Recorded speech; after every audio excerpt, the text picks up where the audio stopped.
Bismillahirrahmanirrahim. Assalamualaikum warahmatullahi wabarakatuh.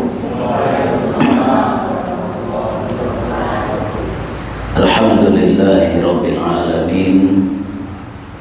Wa bihi nasta'inu ala umuri dunya waddin.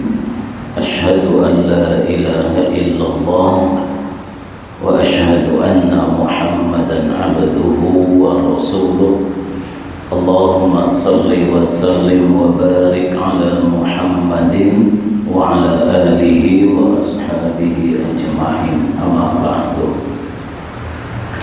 Bapak Ibu pengajian, karyawan, karyawati dan al-hadi rahimakumullah, semoga diridhoi, dirahmati Allah Subhanahu wa ta'ala. Alhamdulillah, kita bersyukur dan sangat-sangat bersyukur kehadiran Allah. Sampai saat ini Allah masih mencurahkan rahmatnya, Allah masih mencurahkan nikmatnya kepada kita semua, baik itu nikmat duniawi maupun nikmat ukhrawi. Nikmat duniawi yaitu nikmat yang saat ini di dunia sudah kita nikmati.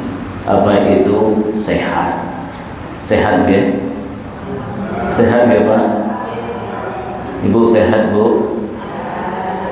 Saya melihat di belakang ya, sehat-sehat semua. Ya. Sepertinya usianya sudah 40-an nggih Bu ya. Saya melihat yang belakang-belakang itu sudah 40-an usianya. Nggih Bu nggih? 40 nggih? Nggih, tapi masih sehat. Kalau yang di depan ini yang masih 30-an.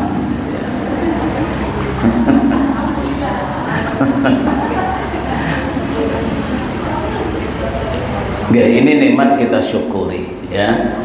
Kita masih bisa mendapatkan rezeki Allah yang lewat bekerja, ada pekerjaan, dapat rezeki, itu juga nikmat ya. Karena tidak semua orang dalam hidup ini dapat rezeki ya lewat pekerjaan. Mungkin dia mendapat hanya karena belas kasihan orang, misalnya meminta, meminjam ya. Nah, ini juga nikmat yang harus kita syukuri ya. Yang punya putra putri ini juga nikmat. Gak semua orang di dunia ini dikasih putra dan putri. Yang punya istri nikmat. Gak semua orang punya istri. Yang punya suami ini nikmat. Gak semua orang punya suami.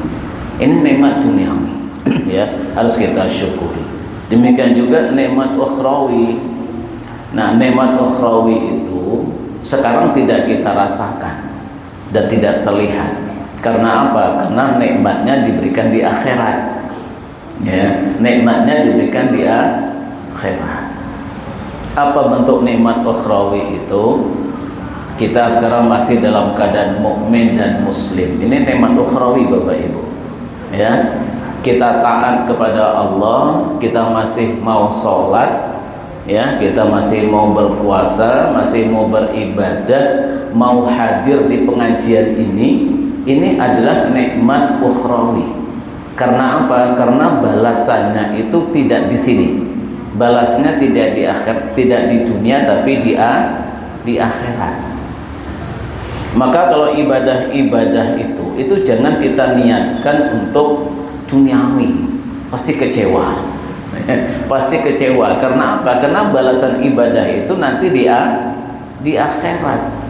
Maka orang-orang kalau beribadah itu diniatkan mendapatkan balasan duniawi, itu ibadahnya itu biasanya tidak istiqomah. Tidak istiqomah. Kan ada orang-orang beribadah itu kan niat ukhrawi itu ada, niat duniawi juga ada. Sholat duha, biar apa? Biar hutangnya lunas. Duhanya sudah 1 tahun, hutangnya nggak lunas-lunas. Masih duha nggak kira-kira? Duhanya nggak ngefek, besok sudah nggak duha lagi. Sedekah setiap hari dengan niat agar rezekinya bertambah. Setiap pagi sedekah, rezekinya nggak bertambah, malah berkurang. Besok sedekah lagi nggak? Berhenti itu sedekahnya. Salah niat. salah niat, ya. Maka untuk ibadah ini adalah nikmat ukhrawi.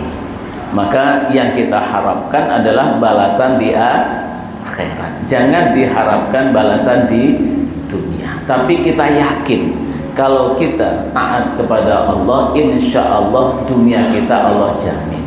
Kan begitu. Itu harus kita yakini itu. Nah, Bapak Ibu jamaah rahimakumullah, hari ini kita ingin membahas sebuah tema yang tidak jauh beda dengan yang kita prologkan ini gitu. Bagaimana hidup kita ini selamat terus bahagia. Sudah selamat, bahagia lagi. Bahagia itu nyaman hidupnya. Terus kemudian apa? Puas. Ya. Selamat, bahagia, puas. Bapak Ibu pengen nggak hidup itu selamat, bahagia dan puas? Pasti semuanya pengen. Padahal tidak mudah Bapak Ibu. Ya. Ada yang selamat tapi nggak bahagia, nggak puas. Ada yang puas, ya, bahagia tapi nggak selamat. Ya. Yang namanya selamat terus kemudian puas, bahagia, ya, itu jarang-jarang. Saya contohkan begini. Ketika seseorang itu sudah punya penyakit, tadi kita ngobrol tentang penyakit tadi. Sudah kolesterol, sudah tensi, ya, ini kan penyakit umumnya yang usia-usia di atas 50-an ke atas, ya. Lalu kemudian orang yang sudah tensi, kolesterol yang sudah tinggi, tapi pengen makan rendang, pengen makan tengkleng, pengen makan gulai, pengen, tapi sudah menderita tensi, kolesterol. Kira-kira keinginan ini kalau dipenuhi, ya, dipenuhi karena ada duit, ada uang untuk membeli, kemudian dibeli, kemudian dimakan, kira-kira puas nggak? Puas kan?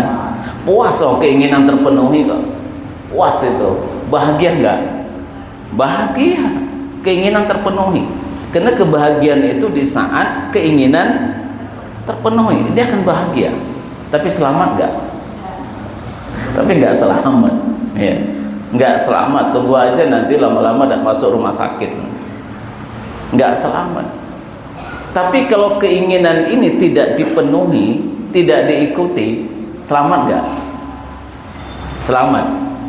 Tapi bahagia nggak? Keinginan tidak terpenuhi, bahagia nggak? Nggak bahagia. Kalau nggak bahagia, puas nggak hidup ini? Nggak puas. Dengan pilih mana? Wah, itu dia, selamat, bahagia, puas lah. Itu tema kita hari ini begitu gitu. Gimana caranya gitu? Ya, ekonomi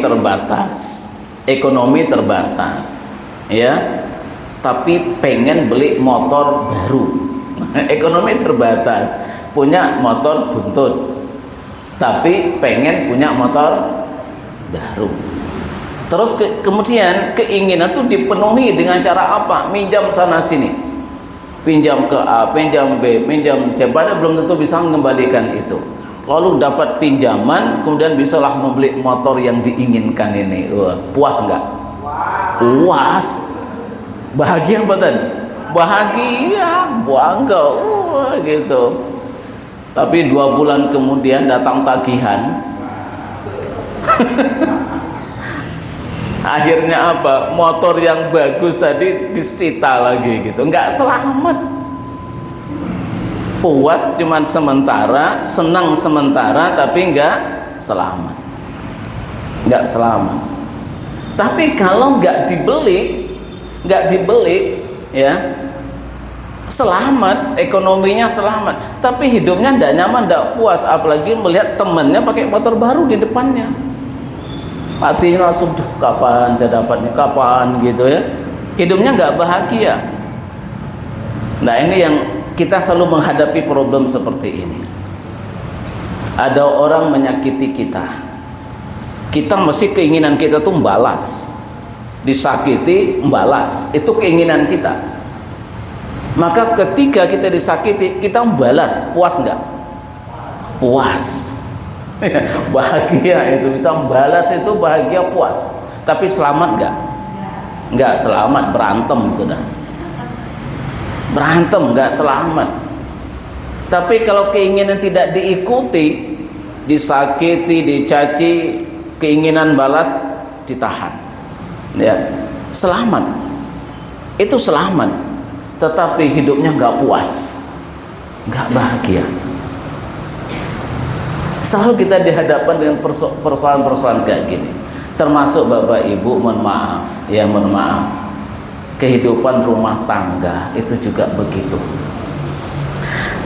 Ada suami yang dia itu ingin istrinya itu cantik, ternyata istrinya tidak secantik yang diharapkan, ya. Pengen istrinya tuh cantik gini. Ternyata yang mau dengan dia itu bukan wanita yang seperti itu gitu. Ya. Ada tapi nggak mau dinikahi, Pak. Terus dia mendapatkan istri tidak secantik yang diharapkan. Nah, terus kemudian kalau keinginannya ini diikutin terus, setiap hari dia mencari terus wanita-wanita yang cantik yang mau kepadanya, ya. Terus kemudian dapat terus kemudian selingkuh. Mohon maaf nggih, ini bukan contoh yang baik, selingkuh. Kira-kira keluarganya dengan istri yang pertama selamat nggak? Pasti nggak selamat, tapi dia akan puas. Puas mendapatkan wanita yang diidam-idamkan, puas. Tapi ini nggak selamat, ya, keluarganya nggak selamat. Tapi kalau tidak diikutin keinginannya, ya, insya Allah keluarganya selamat, tapi hidupnya menderita, hidupnya tidak bahagia, hidupnya menderita, ya. Tapi contoh begini nggak ada di sini, ya. Ini nggak ada di sini, ini bukan, ini contoh yang di luar, nggih. Nggih.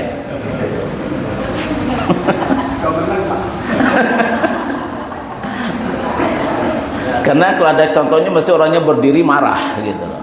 Nah, berarti nggak ada yang berdiri, berarti nggak ada. Atau sebaliknya juga begitu. Ya, seorang wanita menginginkan seorang suami yang ideal. Ternyata suami yang dia dapatkan tidak seperti yang diharapkan, tidak sesuai dengan ekspektasi. Itu sama, ya. Nah, Bapak Ibu jamaah rahimakumullah, ini problem hidup kita, saya dan panjenengan mungkin, ya, umumnya orang lah, ya. Karena dalam hidup ini tidak selamanya yang kita inginkan itu terpenuhi, ya. Tidak semua yang kita harapkan itu kita dapatkan, dan tidak selamanya yang kita dapatkan itu sesuai dengan harapan. Hidup tuh begitu, nggak semua yang kita inginkan itu kita dapatkan, dan tidak selamanya yang sudah kita dapatkan itu sesuai dengan yang diinginkan. Nah, lalu bagaimana dalam kondisi seperti ini kita bisa selamat, ya, kita bisa bahagia, nyaman, dan kita bisa puas? Maka rumusnya adalah SIS. SIS, SIS. Gampang ya mengingatnya, ya. SIS, SIS. SIS itu singkatan dari sabar, ikhlas, syukur. Sabar, ikhlas, syukur. Ini pakaian hidup kita. Kalau kita ingin selamat, kita ingin hidup ini bahagia, ya, kita ingin hidup ini puas, maka pakailah SIS. Ya, harus sabar, ikhlas, syukur. Sabar itu Bapak Ibu melahirkan keselamatan. Orang yang sabar selamat. Ya, orang yang sabar selamat. Orang yang nggak sabar nggak akan selamat. Ya, kalau sabar insya Allah selamat. Dalam perjalanan, ya, ngejar waktu di depan padat, macet, nggak sabaran, digas terus, akhirnya apa? Nabrak sana sini, nggak selamat. Ya, tapi yang sabar selamat. Maka sabar itu hasilnya selamat. Ikhlas hasilnya adalah bahagia. Ya, ikhlas itu akan menghasilkan kenyamanan dan kebahagiaan. Syukur itu akan menghasilkan kepuasan. Syukur menghasilkan kepuasan. Lalu pertanyaannya, ya, apa itu sabar?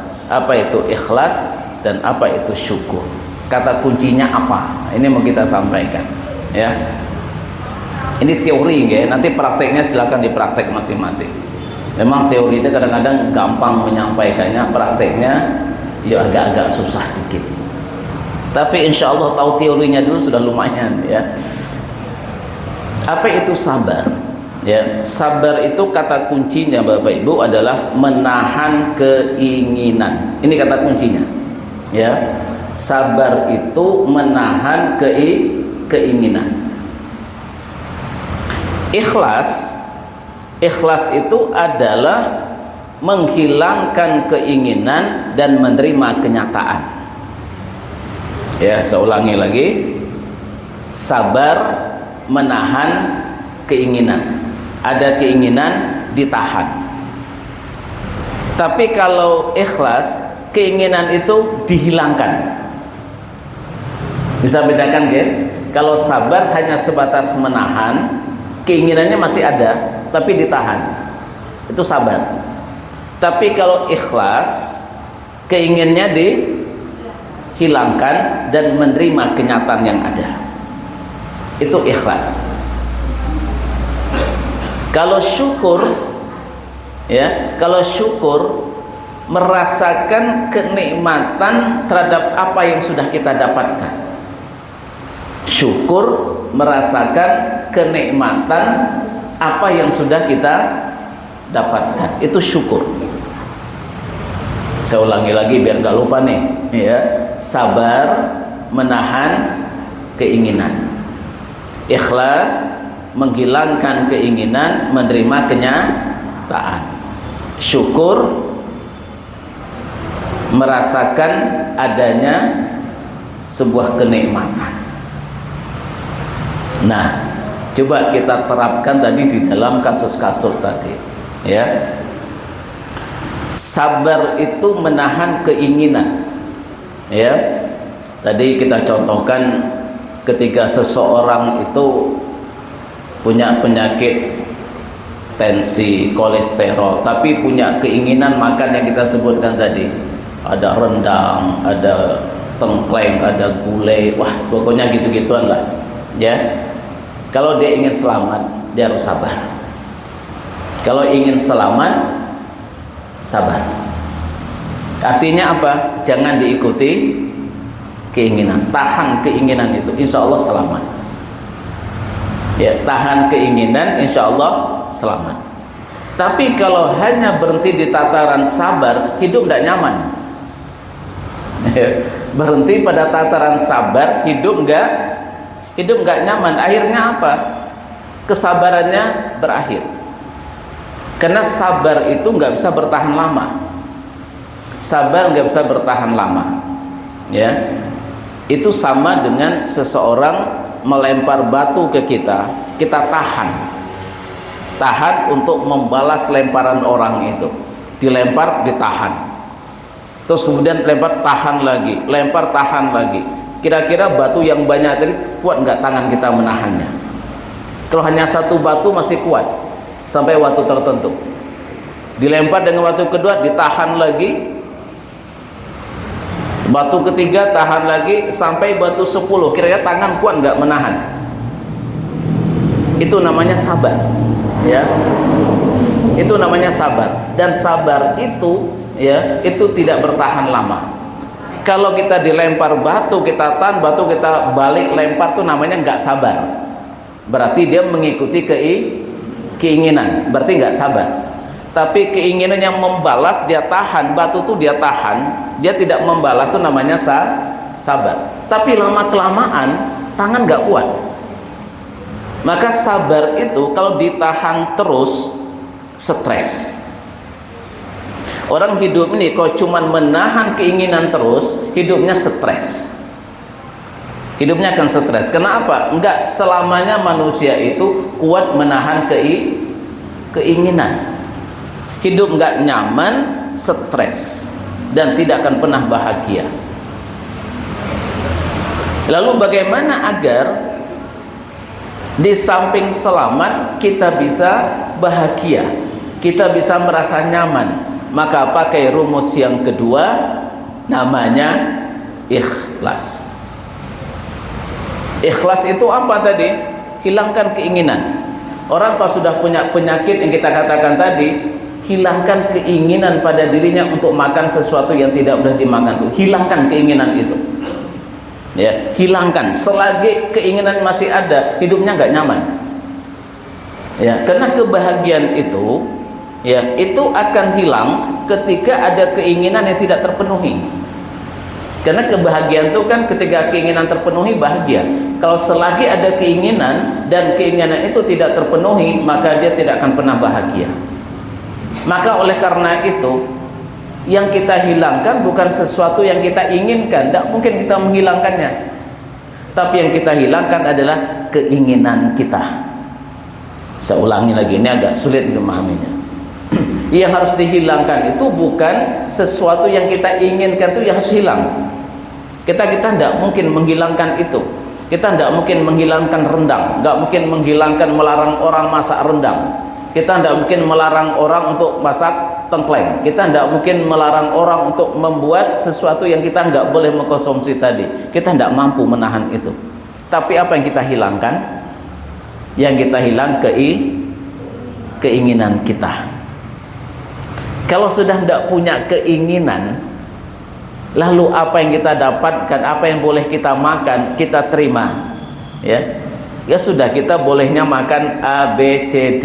Udah kita terima. Yang boleh kita makannya kita terima. Kita hilangkan keinginan yang lain. Insya Allah bahagia. Insya Allah hidupnya nyaman. Insya Allah nyaman. Hilangkan keinginan itu. Kalau tadi pengen motor baru, selagi motor itu masih punya keinginan motor itu, kita terus menahan keinginan, hidupnya nggak akan pernah bahagia.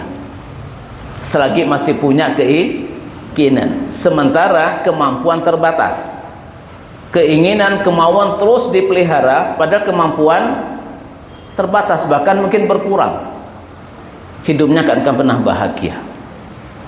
Kapan dapat? Akhirnya apa? Dia melakukan hal-hal yang tidak logis dalam kehidupan ini. Akhirnya bisa nggak selamat. Bagaimana agar bisa bahagia?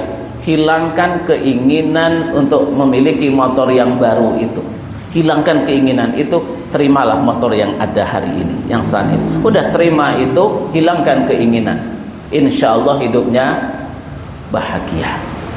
Dia bahagia dengan motor yang ada itu. Hidupnya akan bahagia, selamat dan bahagia. Punya istri, punya suami, tidak sesuai dengan ekspektasi tadi, maka hilangkan keinginan untuk mencari wanita yang kita inginkan itu. Hilangkan keinginan itu. Selagi punya keinginan itu, gak akan pernah bahagia dengan istri dan suami yang ada ini. Iya, panjenengan Bapak Ibu, saya panjenengan sama kita. Kalau kita masih punya keinginan untuk mendapatkan pasangan yang sesuai yang kita harapkan, maka nggak akan pernah bahagia dengan pasangan yang sekarang bersama kita. Tidak akan pernah bahagia. Bagaimana agar bahagia? Hilangkan keinginan yang impossible untuk kita dapatkan itu. Hilangkan keinginan itu, lalu terimalah apa yang sudah Allah berikan kepada kita. Insya Allah rumah tangganya selamat, insya Allah bahagia. Tapi selagi masih punya keinginan, hidupnya akan tersiksa ya.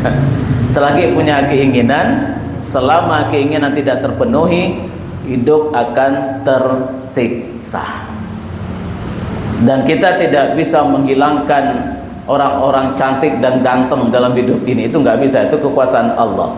Yang bisa kita hilangkan adalah keinginan kita yang harus kita hilangkan tahap bertahap. Nggak bisa langsung, itu nggak bisa, tapi tetap tahap demi tahap, pelan-pelan kita hilangkan keinginan itu.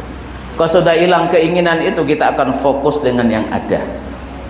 Maka orang kalau sudah tidak punya keinginan beli motor baru, dia akan merawat motornya yang ada itu, akan dibersihkannya terus ya, akan diperbaikinya yang rusak. Itu dia akan enjoy dengan motor itu.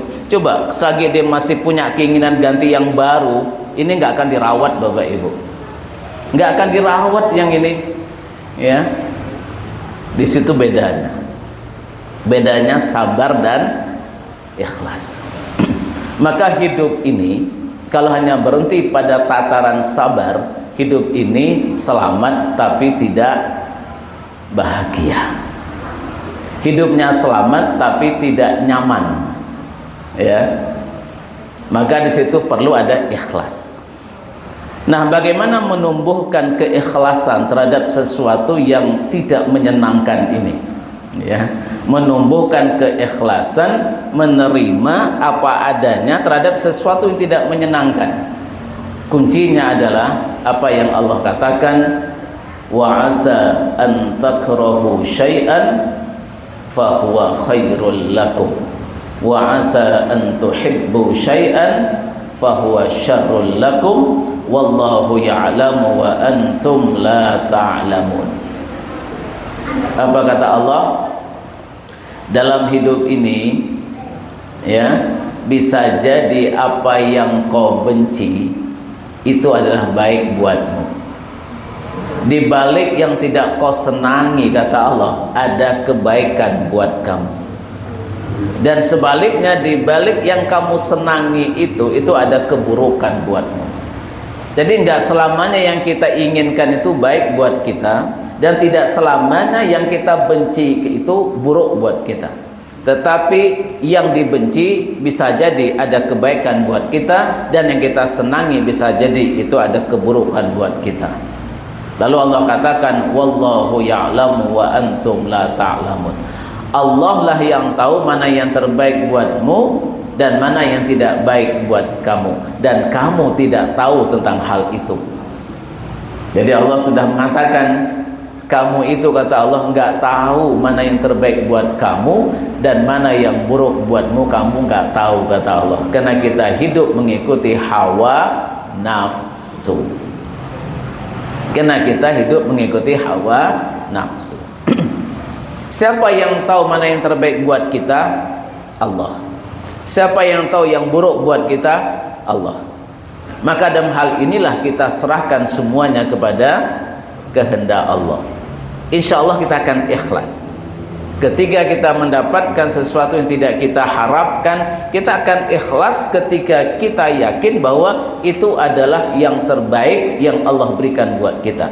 Kita tinggal menunggu hikmahnya. Pasti ada kebaikan yang ingin Allah berikan.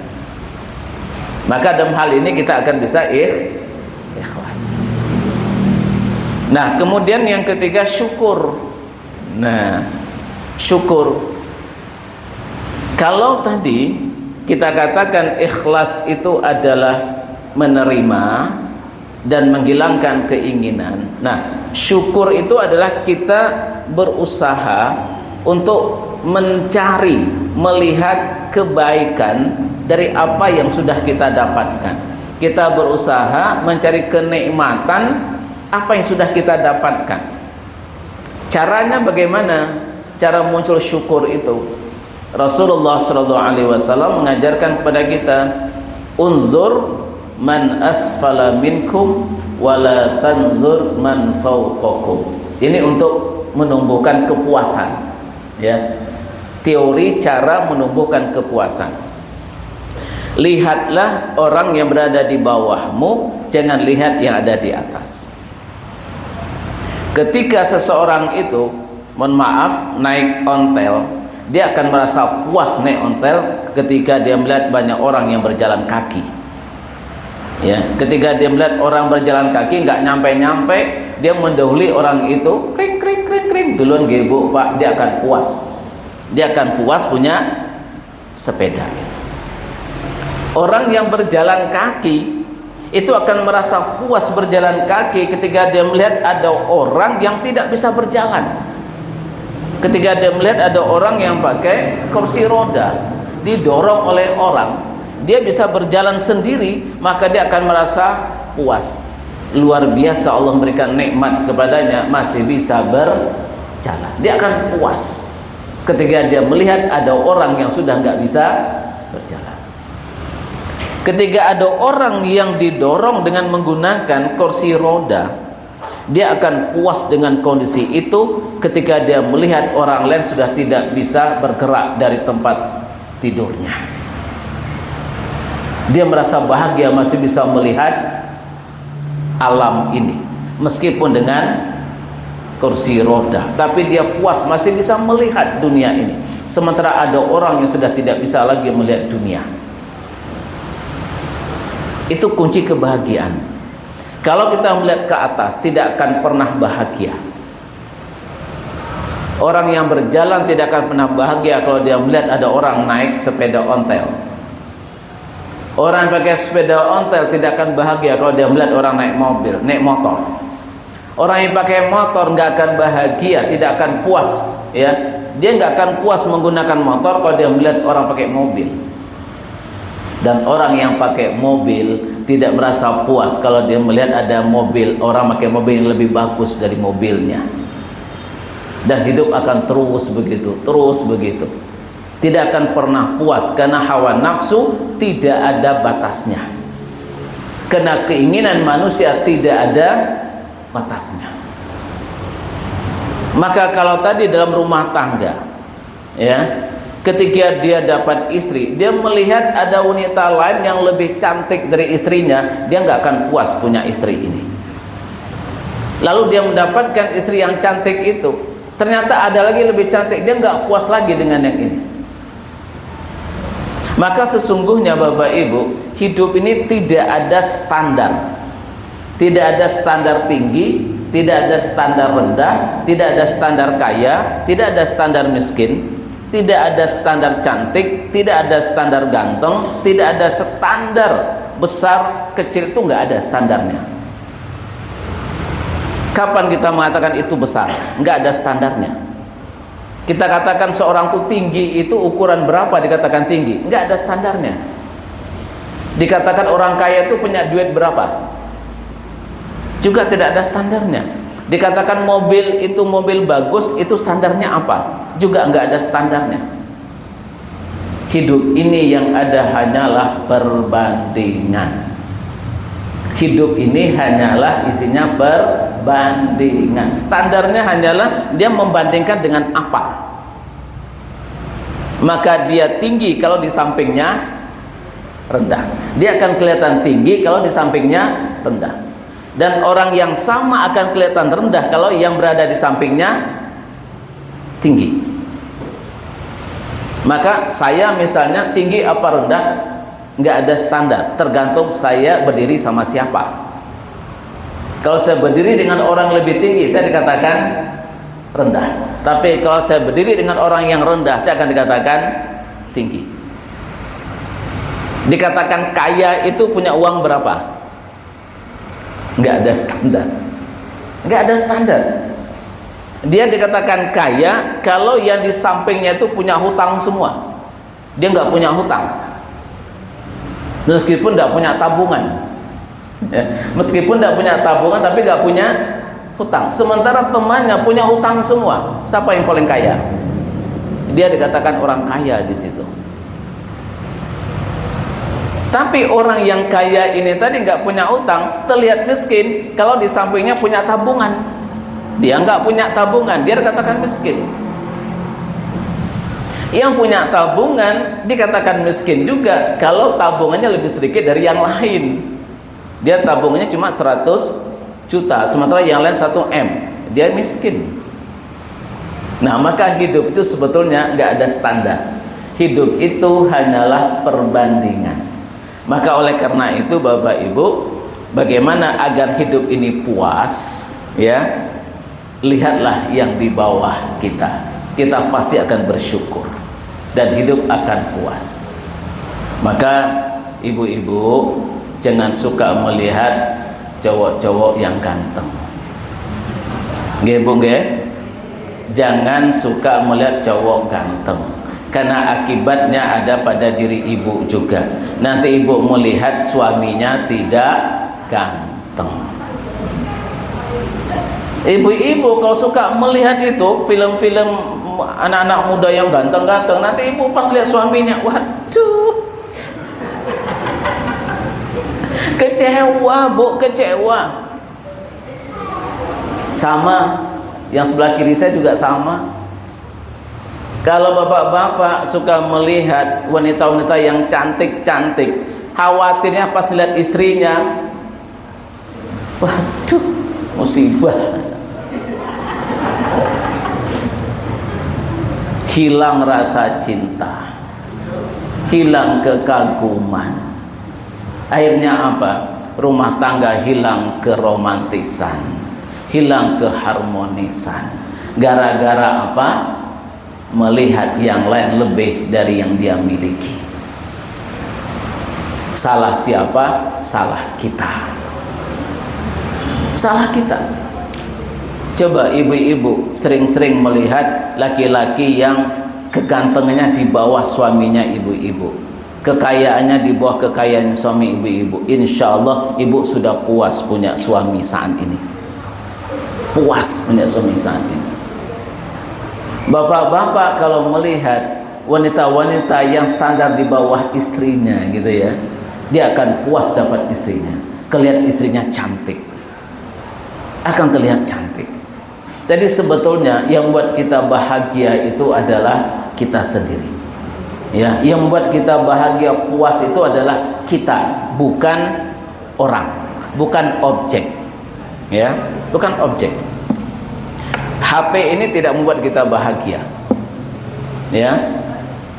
Ketika HP ini ada HP yang lebih bagus lagi, saya melihat HP ini udah nggak bagus sudah. Saya nggak bahagia, nggak senang punya HP ini. Tapi ketika saya melihat ada orang HP-nya rusak-rusak terus begitu, saya sudah bersyukur punya HP ini. Nah, maka hidup itu sesungguhnya adalah perbandingan. Tidak ada standar. Tidak ada standar. Maka kita jangan membuat standar. Tapi yang kita lakukan adalah melakukan perbandingan. Maka dalam hal duniawi, biar kita puas terhadap nikmat Allah di dunia ini, maka kata Rasulullah, unzur man asfala minkum wala tanzur man fawqakum. Lihatlah orang yang berada di bawahmu, jangan lihat yang di atas. Sakit kita ini nggak apa-apanya kalau kita melihat orang yang sakitnya lebih parah gitu. Hidup itu hanya seperti itu, hanya perbandingan. Nah, Bapak Ibu jamaah rahimakumullah, ini gambar syukur. Maka jangan berhenti pada sabar. Kalau berhenti pada sabar, nggak disertai, nggak diikuti dengan ikhlas, hidupnya stres. Hidup ini berat. Selagi kita punya keinginan dan keinginan tidak tercapai, kita sabar terus untuk menunggu tercapainya keinginan ini, hidup ini akan stres. Hidup ini nggak akan nyaman. Ya kalau kita bisa memenuhinya, kalau nggak bisa memenuhinya, ya hidup bisa depresi, hidup bisa stres. Maka hilangkan keinginan itu, terimalah apa yang ada. Itu adalah ikhlas. Dan apa yang ada, lihat kebaikannya, kelebihannya dengan cara bandingkan dengan sesuatu yang berada di bawahnya. Maka kita akan bersyukur dan kita akan puas. Nah, Bapak Ibu jamaah rahimakumullah, maka dalam hal ini kemudian Rasulullah itu menjelaskan lebih detail.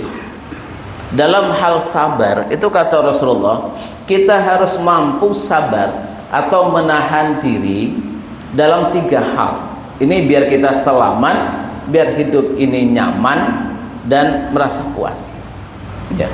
Terutama sabar biar kita selamat, ya. Maka kita harus melakukan sabar dalam 3 hal kata Rasulullah. Yang pertama adalah kita harus sabar di dalam beribadah. Insya Allah kita akan selamat dalam beribadah, akan istiqomah terus beribadah kalau kita sabar. Bagaimana sabar dalam ibadah, dalam kebaikan? Yaitu kita menahan diri, ya, menahan diri untuk keinginan menghentikan ibadah itu.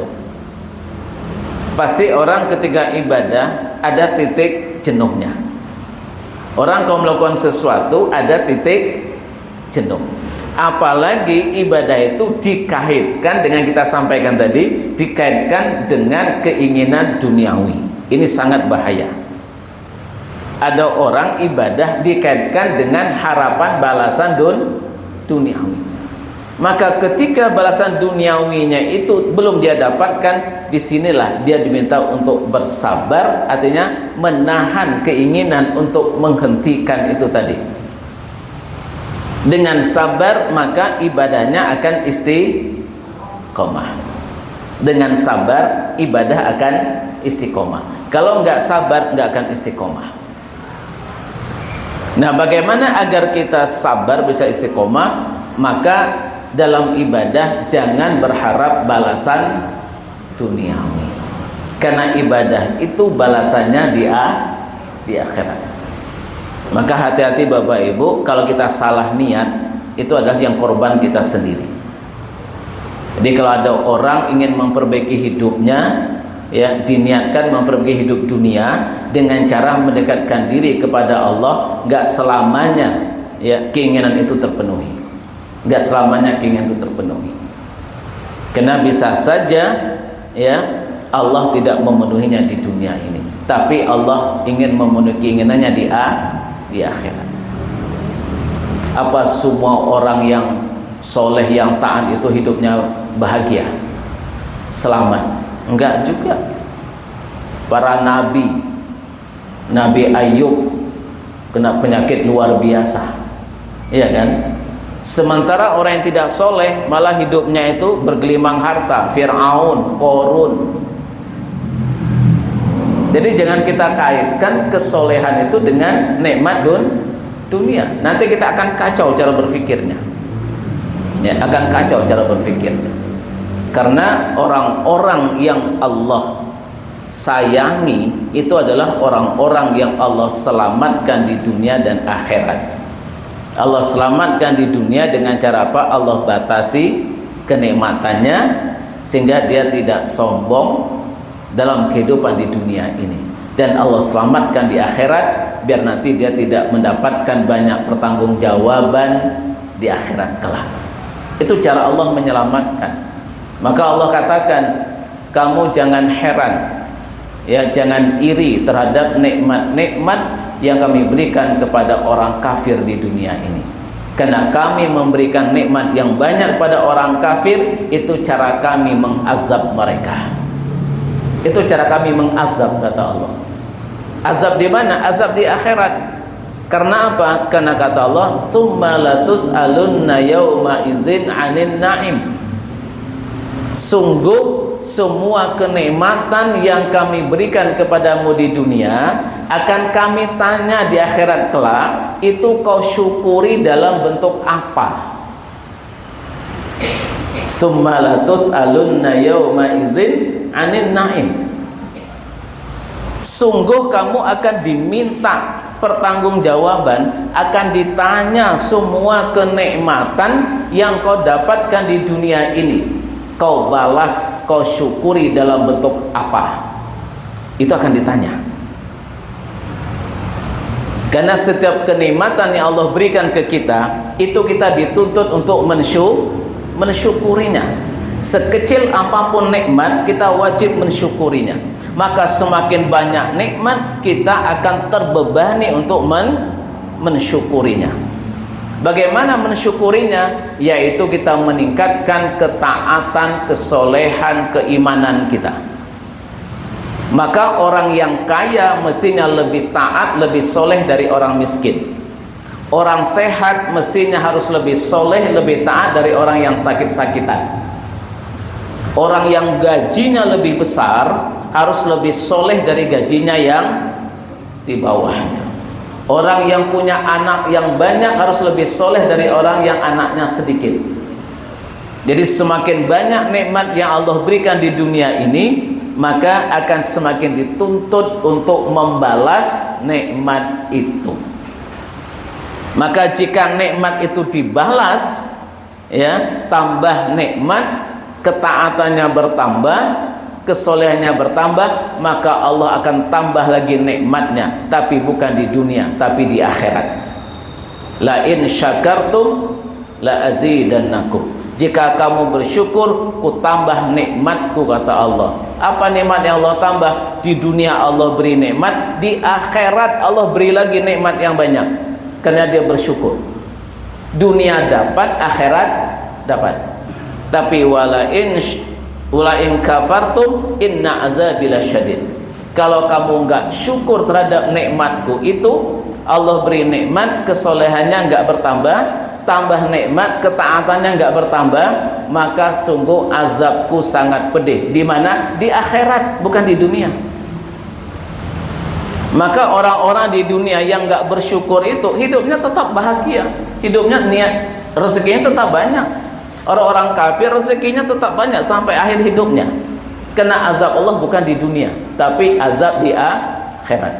Kena nikmatnya banyak, tapi tidak disertai dengan ketaatan, justru dibalas dengan keingkaran dan kekafiran. Maka itu azabnya luar biasa. Nah, maka hati-hati Bapak Ibu. Kalau saya panjenengan dalam hidup ini mendapat nikmat banyak, jangan bahagia dulu. Ya, semakin banyak mendapat nikmat dunia, semakin berat pertanggungjawabannya di akhirat. Tapi kalau nikmat di dunia Allah batasi, nikmat dunia Allah batasi, sehatnya Allah batasi, rezekinya Allah batasi, banyak nikmat-nikmat yang Allah batasi. Insya Allah nanti di akhirat hisabnya ringan. Panjenengan pilih mana? Pilih mendapatkan banyak nikmat dunia tapi berat hisabnya di akhirat, atau memilih nikmat di dunia ini terbatas tapi ringan hisabnya di akhirat? Pilih mana? Nggak ada pilihan yang ketiga. Orang di dunia itu pasti pengen matanya bisa melihat, telinganya mau bisa mendengar, lisannya bisa berbicara, tangannya utuh bisa berfungsi, dan kakinya bisa berjalan. Pasti itu yang diinginkan oleh manusia. Karena itu kenikmatan dalam hidup kalau semua ini berfungsi. Tetapi semuanya akan diminta pertanggungjawaban. Mata diminta pertanggungjawaban. Kata Allah, dulu kamu bisa melihat, iya. Lalu kau gunakan untuk apa? Kau syukuri dalam bentuk apa? Dulu telingamu bisa mendengar, iya. Lalu kau gunakan untuk mendengar apa? Lalu kau syukuri dalam bentuk apa? Siap-siap menjawab yang hari ini tidak buta, yang hari ini tidak tuli. Dulu kamu bisa berbicara, bisa. Lalu kau gunakan lisanmu untuk bicara apa? Kau syukuri dalam bentuk apa? Maka siap-siap yang hari ini bisa berbicara, terutama yang duduk di sini nih, siap-siap untuk menjawab besok di akhirat. Tapi orang yang hidup di dunia tidak bisa mendengar, tidak bisa melihat, tidak bisa berbicara, tidak bisa berjalan, di sana nggak ada hisab baginya, tidak ada diminta pertanggungjawaban. Di yaumul hisab lewat, ya. Pilih mana Bapak Ibu? Pilih mana? Oke, ada pilihan yang ketiga. Di dunia dapat nikmat banyak, di akhirat hisabnya cepat. Caranya bagaimana? Caranya adalah kita harus berbagi kenikmatan kepada orang lain. Ambillah sesuai kebutuhan kita. Imam Al-Ghazali di dalam kitab Minhajul Abidin Ilal Jannah, di sana beliau mengilustrasikan begini. Kita punya tamu, kita kedatangan tamu, beberapa tamu di rumah kita, lalu tamu kita suguhi makanan, ya. Ini suguhan makannya untuk semua tamu dan juga tamu-tamu yang akan datang berikutnya. Ya, katakanlah ini waktu lebaran, ya. Lebaran kan banyak orang datang ke rumah nih. Kita siapkan kue-kue lebaran, itu kita siapkan hanya untuk satu tamu atau banyak tamu? Banyak tamu kan. Ya. Lalu ada satu orang tamu senang banget dengan suguhan itu, dihabiskannya semua, sehingga tamu-tamu yang belakangan tidak kebagian lagi. Menurut panjenengan, ini yang menghabiskan kue jenengan yang jenengan hidangkan itu yang makan kue yang menghabiskan itu berdosa enggak? Berdosa enggak? Enggak berdosa. Uang itu memang sudah dikasih kok. Tetapi di mata panjenengan, itu tamu yang ngabisin tadi gimana? Penilaian panjenengan terhadap ini satu tamu yang ngabisin tadi gimana? Rakus, ora sopan, suul adab, ya kan? Rakus, nggak sopan, suul adab. Maka orang yang Allah berikan nikmat rezeki yang banyak dalam hidup ini, itu bukan hanya untuk orang itu. Karena Allah mengatakan wa fi amwalihim haqqun lis-sa'ili wal mahrum. Di dalam harta orang kaya ada rezekinya, haknya orang yang tidak mampu, baik dia meminta maupun tidak meminta. Maka ketika seseorang itu menghabiskan semua rezeki yang Allah berikan kepadanya, dihabiskannya semua, enggak berbagi kepada yang lain, dihabiskan untuk bikin rumah yang bagus, dihabiskan uangnya untuk beli mobil yang mewah, dihabiskannya untuk beli pakaian-pakaian yang mahal, dia tidak berbagi pada orang lain, maka orang itu di hadapan Allah sama dengan tamu yang ngabisin kuehnya panjenengan tadi itu. Tidak beradab di hadapan Allah, dia tidak mau berbagi, itu sama di hadapan Allah seperti itu. Maka oleh karena itu, sebagai tamu yang baik adalah dia hanya mengambil beberapa yang dia butuhkan, bukan mengikuti keinginannya. Kalau mengikuti keinginan, dihabisin semua itu. Ini kue kok enak banget gitu, gratis lagi, dimakan, dibungkusin, bawa pulang.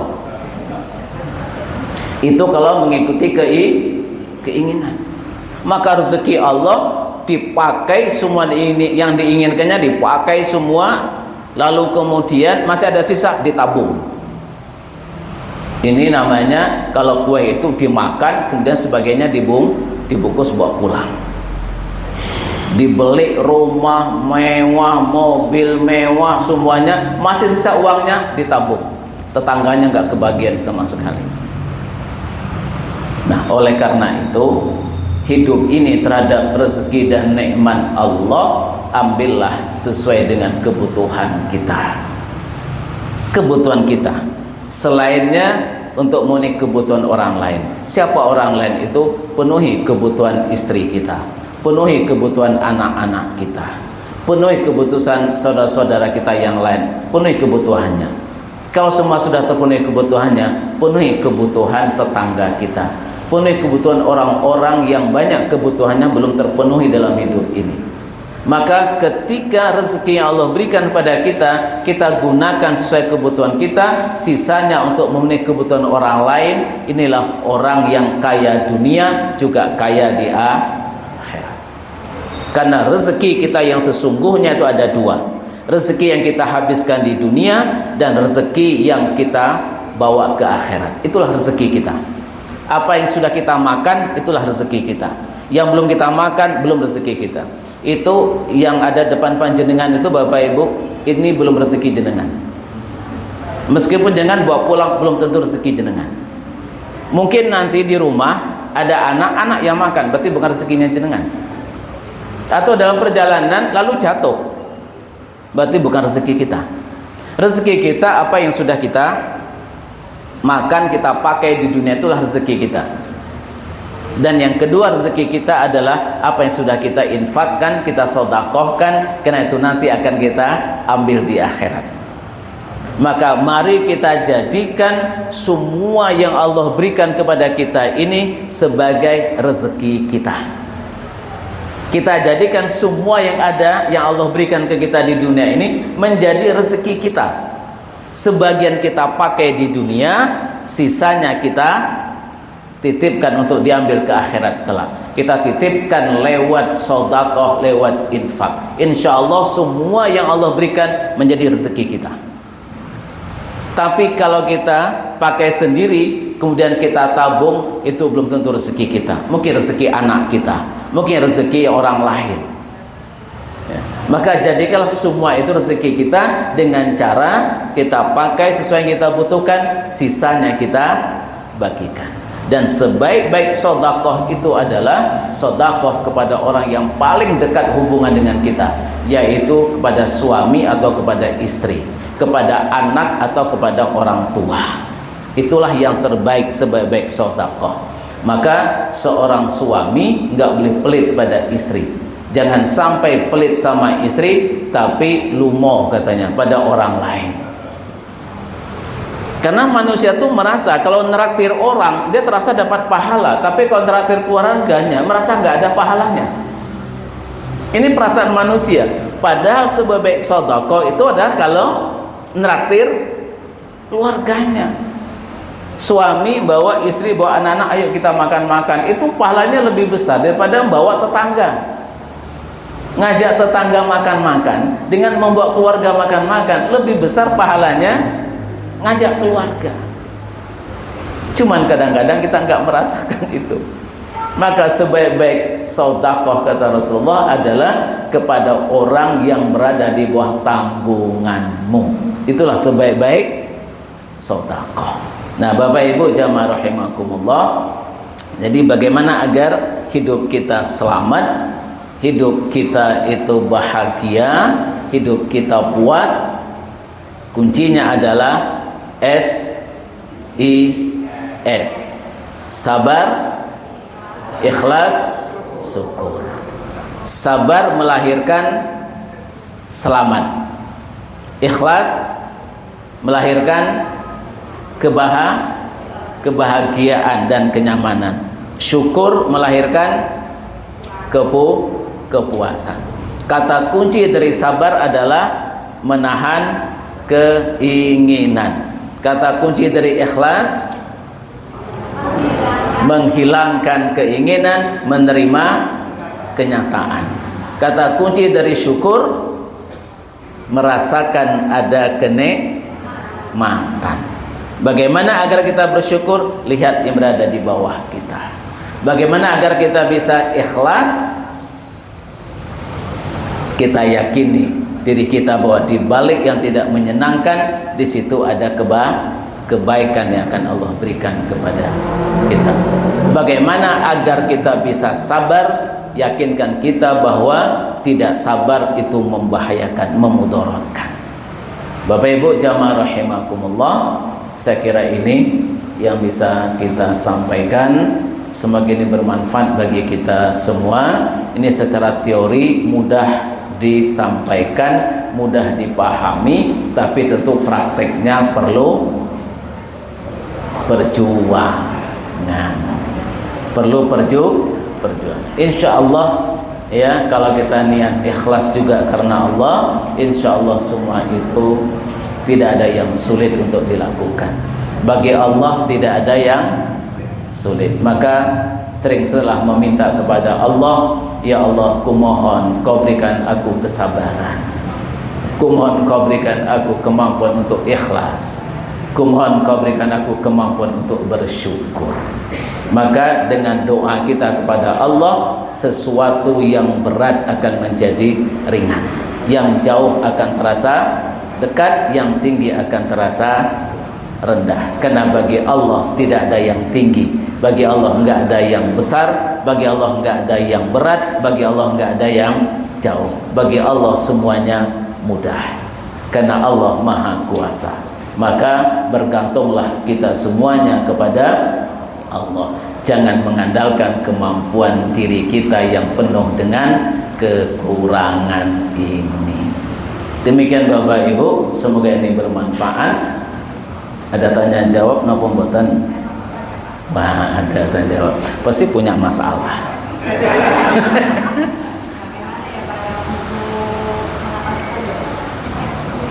SIS.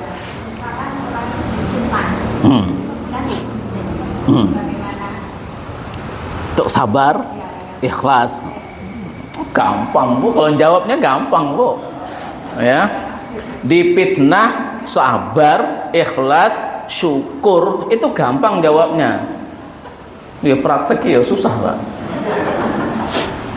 Ya. Difitnah, sabar. Artinya kita tidak membalas, ya kan? Kita tidak membalas. Karena apa? Karena kita tahu bahwa kalau membalas ini nggak menyelesaikan masalah, nggak akan menyelesaikan masalah. Kita balas, besok dia nambah lagi bumbunya, maka hubungan semakin buruk. Bisa jadi nanti akan terjadi pertikaian, perkelahian, dan itu akan membesar kemana-mana. Itu kita yakinkan kita bahwa kalau kita membalas namanya nggak sabar, itu pasti nggak akan selamat. Artinya permasalahan itu akan semakin besar. Ini harus kita yakinkan. Dengan sabar insya Allah ini akan selamat.